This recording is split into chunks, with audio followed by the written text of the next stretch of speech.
ठाणे महापालिका हद्दीत तब्बल 40 ते 50 हजार दुकानं आणि आस्थापना विना परवाना सुरू असल्याचा प्रशासनाचा अंदाज आहे।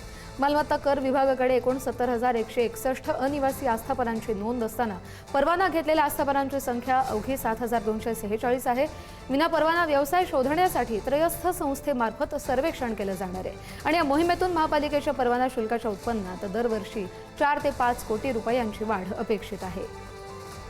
आता या संदर्भातले अपडेट घेऊया आपले प्रतिनिधी निकेश शार्दूल यांच्याकडून। निकेश, नक्कीच ठाणे महापालिकेच्या उत्पन्न खर्चाचं गणित बिघडल्याने आर्थिक संकटांचा सामना जो आहे तो ठाणे महानगरपालिकेला करावा लागतोय। त्यामुळे उत्पन्न वाढीसाठी ठाणे महानगरपालिकेने आता विविध मार्गांचा शोध घ्यायला सुरुवात केलेली आहे आणि त्याचाच एक भाग म्हणून विनापरवाना दुकान आणि आस्थापनांचा परवाना कक्षेत आणण्यासाठी एक मोहीम जी आहे ती हाती घेण्यात येणार आहे आणि या सर्वेक्षणामुळे महापालिकेच्या परवाना शुल्कामध्ये उत्पन्नात दरवर्षी 4 ते 5 कोटींची वाढ जी आहे ती होणार असल्याचा दावा जो आहे तो ठाणे महानगरपालिकेकडून केला जातोय। ठाणे महानगरपालिकेच्या मालमत्ता कर विभागाकडे तब्बल 69,161 अनिवासी आस्थापनांची नोंद असताना परवाना विभागाकडून उद्योगधंदा व्यवसाय परवाना घेतलेल्या आस्थापनांची संख्या फक्त 7,246 आहे। त्यामुळे तब्बल 40 ते 50 हजार आस्थापनांचा परवाना जो आहे तो विना परवाना सुरू असल्याचा